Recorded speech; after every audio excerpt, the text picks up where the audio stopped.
Hey there, let's talk about CGPSC। अभी हम लोग CGPSC के बारे में बात करते हैं। जब हम लोग सिविल सर्विसेज के बारे में बात करते हैं, स्पेशली CGPSC के बारे में बात करते हैं, छत्तीसगढ़ पब्लिक सर्विस कमीशन के बारे में बात करते हैं, तो हम ये समझते हैं कि हम किस पोस्ट के लिए प्रिपरेशन कर रहे हैं और उस पोस्ट को पाने के लिए हमें कितनी मेहनत करनी होगी और किस तरीके से मेहनत करनी होगी।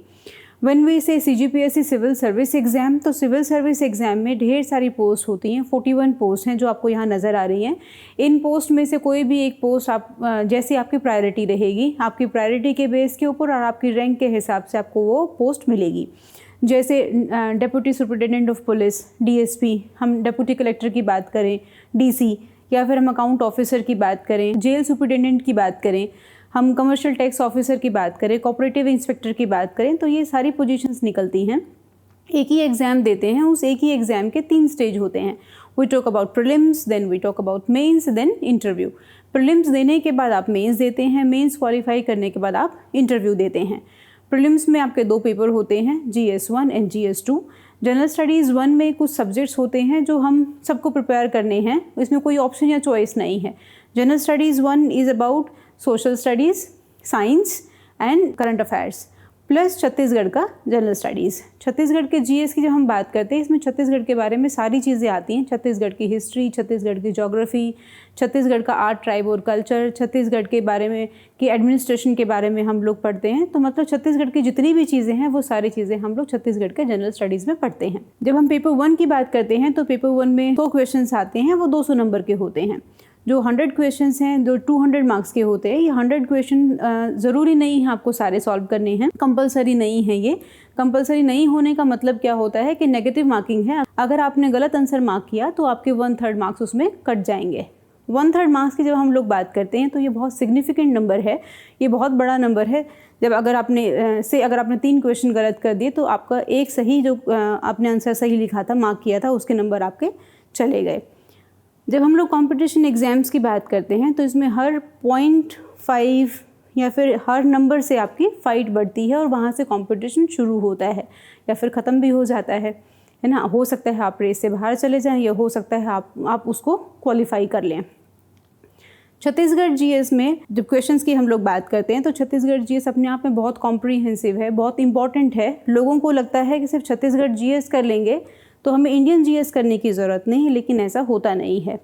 अभी जब हम 100 क्वेश्चंस की बात कर रहे हैं तो 100 क्वेश्चन में से 50 क्वेश्चन आपके हैं नेशनल GS के और 50 क्वेश्चन आपके छत्तीसगढ़ के GS के। स्टैटिस्टिक्स को देखते हुए दोनों ही चीज़ें इंपॉर्टेंट हैं आपके लिए, और पास होने के लिए आपको 55% मैक्सिमम चाहिए, और इससे ऊपर अधिक मार्क्स ले लेंगे तो अच्छी बात है।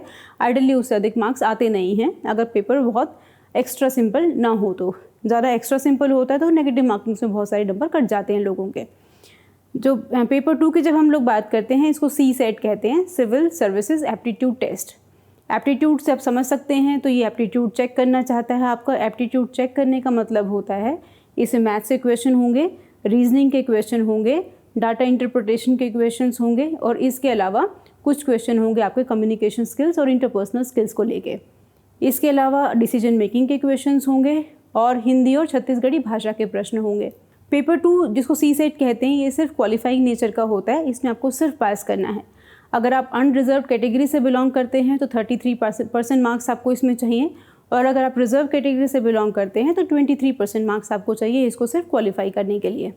आपका मेरिट बनेगा या फिर आप क्वालिफाइड हैं कि नहीं मेंस देने के लिए, ये पूरा इस बात पर निर्भर करता है कि आपके GS पेपर 1 में कितने नंबर थे या आपने कितने नंबर उसमें पाए हैं। CGPSC प्रीलिम्स का जो पेपर होता है वो आपको सिर्फ मेंस लिखने के लिए एलिजिबल करता है, उसका बहुत महत्व नहीं होता आपके फाइनल पोस्ट पाने में। इसका मतलब क्या है? इसका मतलब ये है आपके 3 स्टेज एग्ज़ाम है, आपके पास प्रीलिम्स है, देन मेंस है, देन इंटरव्यू है। प्रीलिम्स आपको मेंस लिखने के लिए एलिजिबल करेगा और मेंस पास करने के बाद आप इंटरव्यू देंगे, लेकिन आपका फाइनल सिलेक्शन मेंस और इंटरव्यू के मार्क्स सम टोटल करने पे जो नंबर आएंगे उसके हिसाब से आपको पोस्ट मिलेगी या उसके हिसाब से आप फेल या पास कहे जाएंगे। इसमें कोई सप्ली वाला सीन नहीं होता, ऐसा नहीं है सप्लीमेंट्री आ जाएगी, कोई कंपार्टमेंट आ जाएगा, वैसा नहीं है। हम अगर तीनों स्टेज में से किसी भी स्टेज में अगर रह जाते हैं तो वहाँ से फिर से आपको दोबारा प्रीलिम से चीज़ें शुरू करनी होंगी। एक शब्द होता है नोटिफिकेशन। नोटिफिकेशन का मतलब होता है जब वो एडवर्टीज़मेंट आई है और जब हमें ये पता चला है कि सरकार ने कुछ फॉर्म मांगे हैं, कुछ एप्लीकेशंस मांगी हैं, जिसमें जो लोग इंटरेस्टेड हैं सिविल सेवा में अपने आप को भर्ती पाने के लिए या फिर उस पद पे काम करने के लिए, तो उनकी एप्लीकेशंस आती हैं। और जितने भी लोग हैं, जो भी 21 साल की उम्र है, ग्रेजुएशन की डिग्री है, तो वो फॉर्म भर सकता है।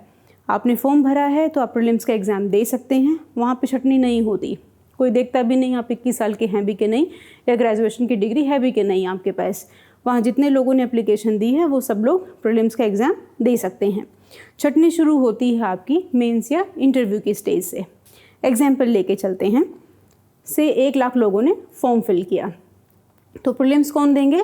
1 लाख के 1 लाख लोग जितने भी होंगे, जितने लोगों ने फॉर्म फिल किया है, वो सब एलिजिबल हैं वो एग्ज़ाम देने के लिए।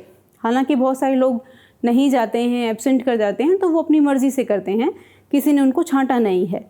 CGPSC ने नहीं बोला, कमीशन ने नहीं बोला कि आप एग्ज़ाम नहीं देंगे, तो वो आ सकते हैं, वो बैठ के एग्ज़ाम दे सकते हैं। जितने लोगों ने प्रीलिम्स दिया है, अब उसमें से छट के लोग आएंगे मेंस के लिए। जितनी भी वैकेंसीज़ होंगी, हम मान के चलते हैं X वैकेंसीज़ हैं। X कोई भी नंबर हो सकता है, 100 हो सकता है, 200, 300, 400, 500, कुछ भी हो सकता है। अगर हम एक रेगुलर स्टैंडर्ड की बात करें तो 2012 से लेके अब 24 आ गया है, तो जितने भी जो पोस्ट आती हैं वो 250 से लेके 500 के बीच आती हैं। कभी कभी आप देखेंगे कि 120 पोस्ट नज़र आएंगी, 145 दिख रहा है, सिर्फ 199 दिख रहा है, तो ये सारी पोस्ट बाद में बढ़ जाती हैं, वो सिर्फ एक नंबर होता है। तो आइडियली 250 से लेके 500 के बीच आपके पोस्ट आती हैं। हम X मान के चलते हैं तो आपको समझने में आसानी रहेगी। जब प्रीलिम्स की बात करते हैं तो प्रीलिम्स जितने लोगों ने फॉर्म फिल किया वो सारे लोग देंगे। हम लोगों ने माना था कि 1 लाख लोगों ने फॉर्म फिल किया, तो 1 लाख लोग प्रीलिम्स देंगे। जब मेंस की बात करते हैं तो जितनी वैकेंसीज़ होंगी, हमारी वैकेंसी कितनी थी? X वैकेंसीज़ थी, तो मेंस कितने लोग देंगे? 15 गुना, मतलब 15x, 15 times of the number of vacancies. अगर वैकेंसी 100 हैं तो वो 1500 लोग मेंस लिखेंगे। अगर वैकेंसी 1000 हैं तो वो 15000 लोग मेंस लिखेंगे। इसके बाद बाकी और जितने लोग हैं वो एग्ज़ाम नहीं दे पाएंगे मेंस का। जब हम इंटरव्यू की बात करते हैं तो 3 गुना टू नंबर ऑफ वैकेंसीज़, मतलब 3x लोग आपका इंटरव्यू देंगे। और 3x इंटरव्यू देने का मतलब क्या है? अगर वैकेंसी 100 हैं तो 300 लोग इंटरव्यू देंगे। अगर वैकेंसी 1000 हैं तो 3000 लोग इंटरव्यू देंगे। फाइनल जॉब कितने लोगों को मिलेगी? X को। X is equal to number of vacancies. अगर 100 वैकेंसी तो 100 लोगों को जॉब मिलेगी। अगर 1000 वैकेंसीज़ थी तो 1000 लोगों को वो नौकरी मिलेगी। अब नौकरी मिलना इस बात पर डिपेंड करता है आपके मेंस के और इंटरव्यू के मार्क्स टोटल कितने थे। अब उसके हिसाब से आपकी रैंक निकलेगी और रैंक के हिसाब से आप जो भी आपकी प्रायोरिटी थी उसके हिसाब से आपको वो जॉब मिलेगी। फॉर एग्जांपल, जैसे आपने कभी नीट की या JEE की या AIEEE की या किसी और एग्ज़ाम की अगर आपने काउंसलिंग अटेंड की हो तो वो काउंसलिंग किस तरीके से होती है? आपकी रैंक के हिसाब से आपको किसी भी कॉलेज की सीट मिलती है। तो सेम ही कॉन्सेप्ट यहाँ पे भी अप्लाई होता है। आपकी रैंक के हिसाब से और आपकी प्रायोरिटी के हिसाब से आपको वो जगह मिलती है। एग्जाम्पल लेके चलते हैं, डिप्टी कलेक्टर हाईएस्ट पोस्ट है, लेकिन कुछ लोगों को बहुत इंटरेस्ट नहीं होता है इसमें, क्योंकि 24 घंटे की नौकरी है और इसलिए वेरी डिमांडिंग पोजीशन। जितना स्टेटस या पावर की बात करें उतनी डिमांडिंग भी है, उतना वो काम भी करवाते हैं, उतना आपका एक्टिव रहना भी इंपॉर्टेंट है, उतनी आपकी रिस्पॉन्सिबिलिटी भी हायर हो जाती है। Same is the case with DSP, deputy superintendent of police, इसके साथ भी चीज़ें वैसे ही हैं। Then we have account officer. Account officer की वो 9 to 5 वाली नौकरी है, ईजी गोइंग है, तो कुछ लोगों को वो अच्छी लगती है। तो जिसको जो चीज़ें अच्छी लगती हैं, जिसकी जैसी रिक्वायरमेंट है, जैसी उनकी इच्छा के निर्भर करता है कि भाई मेरी फिजिकल और मेंटल एबिलिटी किस तरीके से अलाइन करेंगी उसके साथ, तो उस तरीके से लोग अपनी अपनी प्रायोरिटीज़ फिल करते हैं। अलग अलग पोस्ट की क्या रिस्पॉन्सिबिलिटी है, क्या काम करते हैं, क्या डिमांड्स हैं उनकी, क्या चैलेंजेस हो सकते हैं, इसके ऊपर हम लोग सेपरेट वीडियो एक और रिलीज़ करेंगे। तो अभी हम लोग बात करते हैं कि आपकी रैंक के हिसाब से। एग्जाम्पल से आपकी रैंक थी 10, आपकी 10 रैंक थी, लेकिन DC की पोजीशन कितनी थी? सिर्फ 5 पोजीशन थी DC की। आपके पहले के जनरल कैटेगरी की बात कर रहे हैं हम लोग, रिज़र्व को थोड़ा साइड में रख लेते हैं, ये इक्वल काम करेगा रिज़र्व के लिए भी और अनरिज़र्व्ड के लिए भी। तो जितनी भी पोस्ट होती हैं उसमें 50% रिज़र्व के लिए होती है, 50% अनरिज़र्व्ड के लिए होती हैं। तो हम ये मान लेते हैं कि आप अनरिज़र्व्ड कैटेगरी के हैं और 5 पोजीशन आपके लिए हैं। तो वो 5 पोजीशन हैं, आपकी रैंक 10 आई है, तो ये देखना होगा आपके पहले जो 9 लोग हैं उनको क्या चाहिए। अगर उनमें से किसी से एक पोस्ट अगर बच जाती है, उस 9 लोगों में से कुछ लोग ऐसे थे जिनको डीसी नहीं चाहिए थी। आप तक पहुँचते पहुँचते एक पोस्ट बच गई तो आपको मिल जाएगी, अगर वो नहीं मिली तो आपकी सेकंड प्रायोरिटी पे वो चीज़ें शिफ्ट होंगी। जैसे सेकंड प्रायोरिटी हम मान लेते हैं वो थी डीएसपी, तो आपको क्या मिलेगा उसके बाद? डीएसपी देखेंगे कि आपके बाद जितने लोग थे आपके मतलब आपकी रैंक के जस्ट पहले, वो पहली पोजीशन के बाद जितने भी लोग थे, से हम लोगों ने पहले 5 लोगों ने डीसी ले लिया, अब उसके बाद बचे 4 लोग। डीएसपी की पोजीशन थी कितनी? से 4 ही पोजीशन थी, तो लेकिन अब ये 4 पोजीशन थी और इनमें से सिर्फ 2 ही लोगों को चाहिए डीएसपी की पोजीशन, तो आपके लिए पोजीशन बच गई, तो आपको वो डीएसपी की पोजीशन मिल जाएगी। लेकिन इनके पहले 4 के 4 लोगों को डीएसपी चाहिए तो आपको डीएसपी नहीं मिलेगा, तो हम आपकी थर्ड प्रायोरिटी की तरफ जाएंगे। तो आई बिलीव ये क्लियर होगा।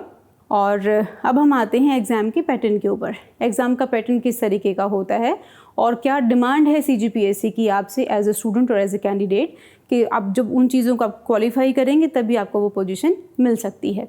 तो इसको हम आइडली 2 हिस्सों में लेके चलते हैं, इनपुट और आउटपुट। आउटपुट का मतलब है कि क्यों तैयारी करें, मिलेगा क्या।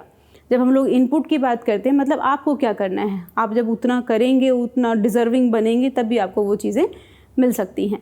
There is a great saying called deserve before desire, मतलब आपको उस लायक बनना होगा जहाँ पे आप जाना चाहते हैं। तो वो लायक होने के लिए क्या करना है, वो इनपुट क्या है, वो हम लोग अभी देख लेते हैं। जब हम लोग लायक होने की बात जब करते हैं या इनपुट की बात करते हैं, तो प्रीलिम्स में हम लोगों ने देखा कि दो पेपर हैं आपके, पेपर 1 और पेपर 2। पेपर 1 में आपको बहुत सारा स्कोर करना है ताकि आप कट ऑफ क्वालिफाई कर लें, और पेपर 2 में आपको सिर्फ पास करना है। पेपर 2 में बहुत सारे नंबर ले भी लेंगे तो वो ऐड नहीं होता, लेकिन इसमें पास होना ज़रूरी है। अगर हम पेपर 2 में फेल हो गए तो पेपर 1 आपका चेक नहीं होगा। तो पेपर 1 में बहुत सारा आपने स्कोर किया, आपने कट ऑफ क्वालिफाई कर लिया। अब हम आते हैं मेंस के ऊपर। जब हम लोग मेंस की बात करते हैं तो मेंस में 7 पेपर्स होते हैं, और इन 7 पेपर्स में पेपर 1 में आपके पास है 3 भाषाएं, 3 लैंग्वेजेस। आपके पास है हिंदी, इंग्लिश और छत्तीसगढ़ी भाषा। हिंदी का जो स्कोर है या फिर जो वेटेज है वो कंपैरेटिवली बहुत हाई है एज़ कम्पेयर टू इंग्लिश या छत्तीसगढ़ी भाषा के। अब कुछ लोग कहते हैं मुझे हिंदी नहीं आती, कुछ कहते हैं मुझे अंग्रेज़ी नहीं आती, कुछ कहते हैं मुझे छत्तीसगढ़ी तो बिल्कुल नहीं आती। तो कुछ चीज़ें होती हैं, तो आपको आता तो बहुत कुछ नहीं होगा, साइंस नहीं आती होगी, मैथ्स नहीं आता होगा, हिस्ट्री नहीं आती होगी, इंटरनेशनल ऑर्गेनाइजेशंस के बारे में नहीं पता होगा, स्पोर्ट्स के बारे में नहीं पता होगा, तो इट्स ओके। आई मीन कोई चीज़ अगर आपको नहीं आती तो इट्स ऑल राइट। हम लोग जब शुरू से शुरू करेंगे, जब हम क्लास में बैठेंगे तो सारी चीज़ें विद टाइम आपकी कवर होती चली जाएंगी। जब हम लोग लैंग्वेज की बात करते हैं, language is more about practice. ये मैथ्स के जैसा है, जितना प्रैक्टिस करेंगे वो आपको आता जाएगा, छोड़ देंगे तो आप उसको भूल जाएंगे। ये वैसा ही है अगर आप बोलते हैं कि मैं ड्राइविंग में बहुत दक्ष हूँ, बहुत एक्सपर्ट हूँ, मैं बहुत बढ़िया ड्राइविंग करता हूँ, लेकिन आप ड्राइविंग करना छोड़ दो तो आपको छोड़कर चली जाएगी ड्राइविंग, वो स्किल आपके हाथ से चली जाएगी। आप बहुत टाइम के बाद स्टीयरिंग के साथ बैठेंगे या फिर स्कूटी पे बैठेंगे, जब शुरू होंगे आपके हाथ, जब उस पर जाएंगे तो हाथ कांपना शुरू हो जाएंगे और आपका बैलेंस ख़राब होना शुरू हो जाएगा। तो कुछ चीज़ें कैसी होती हैं, वो विद प्रैक्टिस होती हैं, और प्रैक्टिस के साथ वो धीरे धीरे आपकी एक्सपर्टीज़ लेवल तक वो चली जाती हैं। जब हम लोग लैंग्वेज की बात करते हैं, language is more about how you practice it, और कितना how frequently you are practicing it. जब हम हिंदी की बात करें, छत्तीसगढ़ी की बात करें, अंग्रेज़ी की बात करें, ये तीनों ही ऐसी हैं। तो बहुत आसान है ये, और इसको इट इज़ मोर अबाउट हलवा, है ना, हलवे जैसा है ये। इसमें जितने मर्जी नंबर आप लेना चाहें ले सकते हैं, और यही एक पेपर है जो आपको एक एज दिला सकता है, आराम से फ्री के मार्क्स कहते हैं इसको। हिंदी भाषा हम लोग बोलते हैं, हिंदुस्तान में पैदा हुए हैं तो ये हमें फ्री में मिली है, गिफ्टेड है। इंग्लिश लैंग्वेज के लिए डिपेंड करता है कि आपका मीडियम कैसा रहा, आपका स्कूल, आपकी सराउंडिंग्स कैसी रही हैं।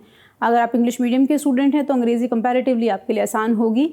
छत्तीसगढ़ी भाषा में भी हो सकता है आपके आसपास के लोग नहीं बोलते होंगे, लेकिन अभी जब आपने सोच लिया है कि मुझे सीजीपीएससी प्रिपेयर करना है, तो जितने भी आसपास के लोग हैं जिनको आती है, तो कोशिश कीजिए कि वो छत्तीसगढ़ी में ही बोलें और आप उसको सुने, और धीरे धीरे करके आप जब बोलना शुरू करेंगे, you start picking and choosing all those words, तो आपको वो सारी चीज़ें आनी शुरू हो जाएंगी। तो ये पेपर कैसा है, ये फ्री का पेपर है, इसमें इट्स मोर अबाउट प्रैक्टिस। जितना आप पास सुनेंगे, ऑब्जर्व करेंगे, उतना आपको वो आता चला जाएगा। हम कितना ही बोल रहे हैं कि मैं बहुत अच्छी हिंदी बोलती हूँ या फिर बहुत अच्छी अंग्रेज़ी बोलता हूँ मैं, है ना, या फिर हम बोलेंगे बहुत बढ़िया लिखते हैं हम लोग, लेकिन ये सारी चीज़ें बहुत काम करती नहीं हैं पेपर 1 में। क्यों काम नहीं करती? क्योंकि this paper is more about grammar, है ना, ये व्याकरण वाला हिस्सा ज़्यादा है। जैसे मेरी बहुत अच्छी हिंदी है, लेकिन बहुत अच्छी हिंदी है तो अगर कोई पूछे संज्ञा क्या है, स्वरनाम क्या है ना, विशेषण क्या है, क्रिया विशेषण क्या है ना, या कोई समास पूछना शुरू कर दे तो एक टाइम के बाद हम वो just start getting baffled on it, नहीं आता मुझे, है ना। तो ये सारी चीज़ें कैसी हैं, ये आप इसको पढ़ेंगे, रिवाइज करेंगे और ये आपको फटाफट चीज़ें रिकॉल होनी शुरू हो जाएंगी, आप उसे रिलेट करना शुरू कर देंगे। सेम अंग्रेज़ी के साथ है, आप बोलेंगे मेरी बहुत अच्छी अंग्रेज़ी है, लेकिन the moment you start talking about pronouns क्या हैं, नाउन्स क्या हैं, एडजेक्टिव्स क्या हैं, प्रपोजिशंस क्या हैं, कंजंक्शंस क्या हैं, तो आपको लगेगा ये क्या चीज़ है ना। तो आपको अंदर की चीज़ें भले ही आती हों लेकिन वो रूल्स नहीं आते, तो उस रूल्स की वजह से हम बहुत सारे नंबर ऐसे ही गवा देते हैं। तो जब भी आप पढ़ाई शुरू करें तो you should be very focused on कि ये आपकी लैंग्वेज है, इसको हम ईजी ना लेके चलें, ये ना माने कि तो आसान हो जाएगा। तो जो हमें बहुत आसान लगता है उसको हम लोग फॉर ग्रांटेड लेते हैं तो वो हमारे हाथ से छूट जाता है। वो एडिड एडवांटेज जो आपको मिलनी चाहिए वो आपके हाथ से छूट जाती है, और वो छूटने का खामियाजा हमें रिजल्ट आने के बाद ही समझ में आता है। तो अच्छा रहेगा कि हम इसको पहले ही समझ लें, और जब भी कोई क्लास लगे इसकी, जब हम क्लासेस अगर ले रहे हैं या फिर हम खुद से पढ़ाई कर रहे हैं, तो इसको हम लोग साइड में लेके ना चलें, इसको बहुत उतना ही इम्पॉर्टेंट हिस्सा दें जितना हम बाकी सब्जेक्ट्स को दे रहे हैं। दूसरा तरीका होता है हम ये समझें चीज़ों को लेके कि मेरी अपनी वीकनेस क्या है। जैसे मैं साइंस स्टूडेंट हूँ तो मुझे शायद ह्यूमैनिटीज़ के सब्जेक्ट्स नहीं आते तो उसके ऊपर मैं ज़्यादा फोकस करूँ, लेकिन इसका मतलब ये नहीं है कि मैं साइंस को छोड़ दूँ। यानी आपने ग्रेजुएशन कर ली है लेकिन साइंस आएगी कहाँ से, 6 से लेके 10th क्लास तक की, तो वो 10th क्लास आपने बहुत पहले की थी, कम से कम 5 साल पहले की होगी, तो वो सारी चीज़ें आप इस टाइम तक भूल चुके होंगे। तो हर क्लास में आप उतना ही सिंसियरली बैठें जितना आप उन सब्जेक्ट्स के लिए बैठेंगे जो आपको नहीं आते या जिससे आपको डर लग रहा होगा। So coming back to our mains class, mains subject, mains patterns. Mains में आपके पास 7 पेपर्स हैं। पहला पेपर इज़ अबाउट लैंग्वेज में आपके पास 3 लैंग्वेज है, हिंदी, इंग्लिश और छत्तीसगढ़ी लैंग्वेज। सेकेंड पेपर ऐसे का है। ऐसे भी फ्री के मार्क्स जैसा होता है कि जितना आपने पढ़ाई लिखाई की है आज तक, जितना भी आपने नॉलेज इन्हेंस किया है, अपना नॉलेज गेन किया है इतने दिनों में, अखबार पढ़ के या अलग अलग सब्जेक्ट्स पढ़ के, उन सब का क्रक्स उठा के, उन सब की समरी उठा के वो हमें उसमें लिखनी होती है, और जितना अच्छा उसमें आप लिखेंगे उतने नंबर आप पा सकते हैं। अगर हम लोग मार्क्स की बात करें तो मार्क्स 150 से अबव मार्क्स भी लोगों ने लिए हैं ऐसे में, तो उतना आप भी ले सकते हैं और it can actually give an edge. तो पेपर 1 और पेपर 2 ऐसे हैं जो आपको एज दिलवा सकते हैं ओवर अदर्स। आपको आपकी जो फाइनल रैंकिंग होगी, फाइनल रैंकिंग में आपको कुछ ना कुछ बाकी दूसरे लोगों से आप कुछ ना एडवांटेज दिलवा सकते हैं। सेकंड पेपर था हमारा ऐसे में आपको 2 ऐसे लिखने होते हैं, ऐसे में आपके 2 सेक्शंस होते हैं। 2 सेक्शंस में से आपको 4 ऐसे लिखने होते हैं। पहले सेक्शन आपका नेशनल और इंटरनेशनल एसेज का है, और सेकंड सेक्शन है छत्तीसगढ़ के इश्यूज़ के बारे में। ये इश्यूज़ शब्द लिखा ज़रूर है लेकिन ये एक्चुअली इश्यूज़ या चैलेंजेस नहीं हैं, ये कुछ भी पूछ सकते हैं आपसे। अगर हम ट्रेंड की बात करें तो पिछले कुछ सालों का ट्रेंड ऐसा है कि अब वो प्रॉब्लम्स के बारे में कम पूछता है, लेकिन अब वो जो भी बहुत महत्वपूर्ण मुद्दे रहे होंगे उनके बारे में ज़्यादा पूछता है। जैसे हम छत्तीसगढ़ के ऐसे के बारे में बात करें तो छत्तीसगढ़ के ऐसे में वो जनरली आपसे कोई भी स्कीम्स या प्रोग्राम्स पूछ लेंगे, है ना। नेशनल और इंटरनेशनल जो ऐसे है पार्ट 1 की जब हम लोग बात कर रहे हैं तो इसमें हो सकता है जो भी ज्वलनशील मुद्दा रहा होगा उस टाइम, जो भी बहुत बर्निंग इशू रहा होगा उसके बारे में आपसे वो बात कर लें। तो 2 ऐसे आपको पार्ट 1 से लिखने हैं और 2 ऐसे आपको पार्ट 2 से लिखने हैं। इसका मतलब ये है कि 2 ऐसे आप नेशनल इंटरनेशनल इशू से लिखेंगे और 2 ऐसे आप लिखेंगे छत्तीसगढ़ के इशू से। तो टोटल 4 ऐसे आपको लिखने हैं पेपर 2 में। पेपर 3 की जब हम लोग बात करते हैं तो paper 3 is more about history में 3 तरह की हिस्ट्री, एंशिएंट, मिडेवल और मॉडर्न। फिर आपके पास है छत्तीसगढ़ की history, then we have polity, public administration और छत्तीसगढ़ का एडमिनिस्ट्रेशन। ये आपके पेपर 3 के पेपर्स हैं, सब्जेक्ट्स हैं, सॉरी। पेपर 3 के सब्जेक्ट्स हैं हिस्ट्री, पॉलिटी और पब्लिक एडमिनिस्ट्रेशन प्लस छत्तीसगढ़ की हिस्ट्री और छत्तीसगढ़ का administration. Next we have paper 4। Paper 4 is more about your science का मतलब है फिजिक्स, केमिस्ट्री, बायोलॉजी, और उसके बाद है आपका maths. And then we have behavioural science का मतलब क्या आता है, this is more about your environment and technology और एनवायरनमेंट का मिक्स है। कुछ टॉपिक टेक्नोलॉजी के हैं, कुछ टॉपिक आपके एनवायरनमेंट के हैं। तो ये आपका पूरा बनता है पेपर नंबर 4। इसमें आया physics, chemistry, biology, tech, environment and maths. तो ये आपका पेपर 4 हो गया। देन आपका पेपर 5 है। Paper 5 consist of geography, Indian geography, Chhattisgarh की geography, Indian economics and Chhattisgarh की economics. Then paper 6 is about philosophy, sociology और छत्तीसगढ़ का आर्ट, ट्राइब और कल्चर। नाम पे नहीं जाइएगा। अगर आप जब सिलेबस में देखेंगे, आप नोटिफिकेशन में देखेंगे तो बड़े बड़े टेक्निकल वर्ड नज़र शायद वहाँ पे आ सकते हैं, लेकिन उसके ऊपर बहुत ध्यान मत दीजिएगा। ये जितना मैंने सिंप्लीफाइड फॉर्मेट में हो सकता है ये बताने की आपको कोशिश की है। जब हम लोग आर्ट, ट्राइब और कल्चर की बात करते हैं तो छत्तीसगढ़ की जितनी भी ट्राइब्स हैं वो है ना, उसके अलावा छत्तीसगढ़ में जितनी भी आर्ट सेक्शन है, आर्ट का मतलब इट कुड बी एनीथिंग, जो भी आर्ट सेक्शन में आता है। आप इतिहास की बात, सॉरी, साहित्य की बात कर सकते हो। साहित्य के बाद जितने भी अगर रचनाकार हैं इनकी बात कर सकते हो, कोई आर्टिस्ट रहे हैं यहाँ पे उनकी बात कर सकते हो। सारी चीज़ें आर्ट में आती हैं। ट्राइब का मतलब है जितनी भी ट्राइबल्स हैं, जो भी जनजातियाँ हैं यहाँ पे। कल्चर, उन जनजातियों का कल्चर कैसा रहा है उसके बारे में बात होती है। देन पेपर 7, पेपर 7 बहुत डायनेमिक है। डायनेमिक का मतलब है वो पूरा करंट अफेयर के साथ अलाइंड है। करंट अफेयर्स बहुत इंपॉर्टेंट हिस्सा है उसका। करंट अफेयर्स मतलब समसामयिक की जो रोज़ की घटनाएं घटती हैं, जो रोज़ अखबार में आता है। पेपर 7 के 3 हिस्से हैं। वी हैव 7 पेपर्स ना। पेपर 1 लैंग्वेज है, पेपर 2 ऐसे है, पेपर 3 से लेके पेपर 7 में 3 पार्ट हैं, पार्ट 1, 2 और 3। अब कुछ सब्जेक्ट पार्ट 1 में है, कुछ सब्जेक्ट पार्ट 2 में है, कुछ सब्जेक्ट पार्ट 3 में है। वो आप यहाँ से चीज़ों को देख सकते हैं। जब हम पेपर 7 में आते हैं तो पार्ट 1 में आता है आपका एक्ट्स। ये नेशनल एक्ट्स हैं और छत्तीसगढ़ के एक्ट्स भी इसमें हैं। पार्ट 2 में जब हम जाते हैं, इंटरनेशनल ऑर्गेनाइजेशंस हैं, जो भी अंतर्राष्ट्रीय संगठन हैं उनके बारे में बात करते हैं। जैसे WTO की बात कर लो, WHO, ये आपने बहुत सुना होगा कोविड में WHO के बारे में। और यूनाइटेड नेशंस हैं, यूनाइटेड नेशंस के बारे में अभी बहुत कुछ सुन रहे होंगे आप, जब से इजराइल वाला इशू शुरू हुआ है, या फिर अफ़गानिस्तान की जितनी भी क्राइसिस की बात करें तो यहाँ भी UN के बारे में बहुत बार सुनते हैं। तो ये इंटरनेशनल ऑर्गेनाइजेशन जितनी है उनके बारे में बात होती है, प्लस स्पोर्ट्स के बारे में बात होती है। स्पोर्ट्स मतलब खेल कूद के बारे में कुछ भी सवाल वो लोग पूछ सकते हैं आपसे। तीसरा हिस्सा है एजुकेशनल इंस्टीट्यूशंस। एजुकेशनल इंस्टीट्यूशन की जब हम लोग बात करते हैं, ये टॉक्स अबाउट UGC जब आपने कॉलेज किया है तो वो UGC से एफिलिएटेड होगा कॉलेज आपका, तो वहाँ आपने UGC के बारे में सुना है। CBSE की बात करें या फिर AIEEE की बात करें, तो ये जितने भी इंस्टीट्यूशंस हैं, एजुकेशनल इंस्टीट्यूशन, इन सब के बारे में हम लोग पेपर नंबर 7 पार्ट 3 में हम लोग इसको पढ़ते हैं। तो अगर हम इनको पूरी समराइज फॉर्मेट में अगर बात करें तो जितने भी 7 के 7 पेपर्स हैं ये सारे कंपलसरी हैं सबके लिए। कोई ऑप्शन या चॉइस नहीं है UPSC के जैसे, कोई ऑप्शन नहीं है, सबको वैसे ही पढ़ना है। सब एक जैसा पढ़ेंगे, एक जैसा पेपर आएगा और एक जैसा उनका फिर रिजल्ट आएगा, जैसा भी उन लोगों ने लिखा है। इसमें कोई भी चीज़ें चेंज नहीं होती है ना, कोई भी चीज़ें नॉर्मलाइज नहीं की जाती। अभी जब हम लोग 7 पेपर्स की बात करते हैं तो 7 के 7 पेपर्स में आपका पास होना ज़रूरी है। 7 पेपर्स में पास होंगे। पास होना मतलब minimum 33% marks for unreserved and 23% marks for reserve categories.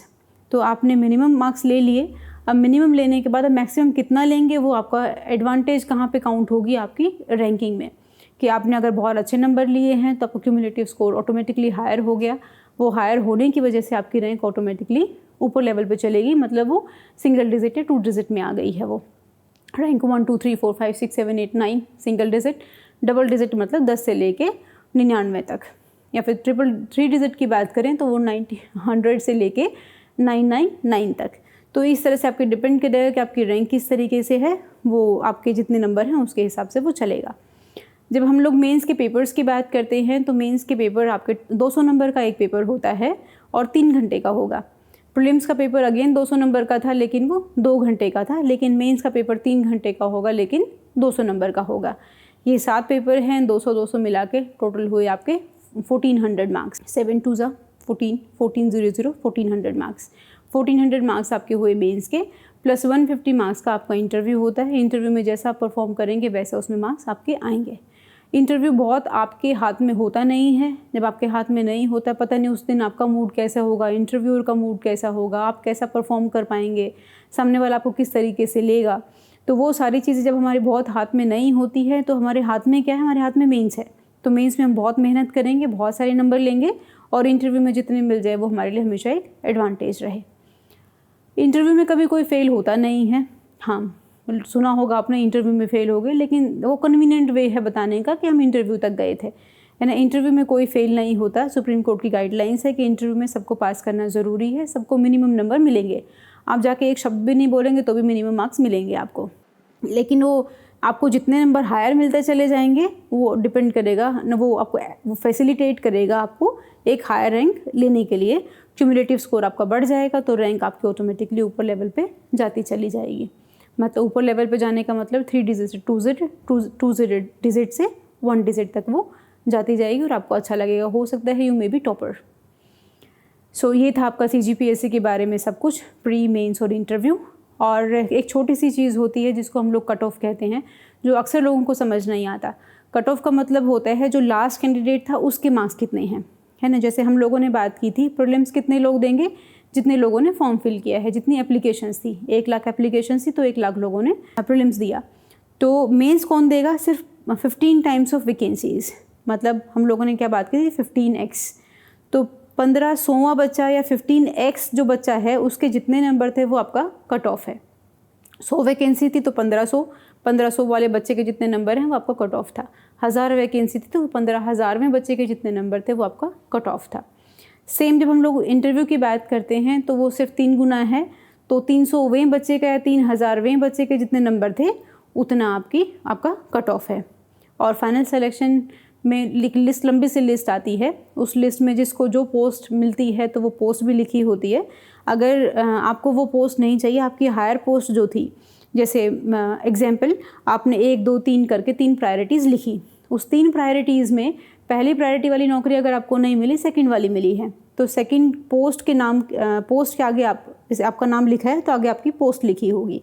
और फर्स्ट पोस्ट अगर वो किसी व्यक्ति ने नहीं लिया और आपको वेटिंग लिस्ट में वो उसमें नज़र आया कि वेटिंग लिस्ट में हो आप पहले नंबर, दूसरे, तीसरे, चौथे नंबर पे, कि अगर किसी ने वो छोड़ दिया तो उसके बाद आप कितने लोगों के बाद आप वेटिंग में हो। अगर किसी ने छोड़ दिया है, आप वेटिंग लिस्ट में थे, आपको वो मिल सकती है। तो ये था पूरा CGPSC का स्ट्रक्चर, एग्ज़ाम का पैटर्न था पूरा, और किस तरीके से चीज़ें आगे मूव करती हैं, आपको कितने नंबर एम करने हैं। Thank you so much.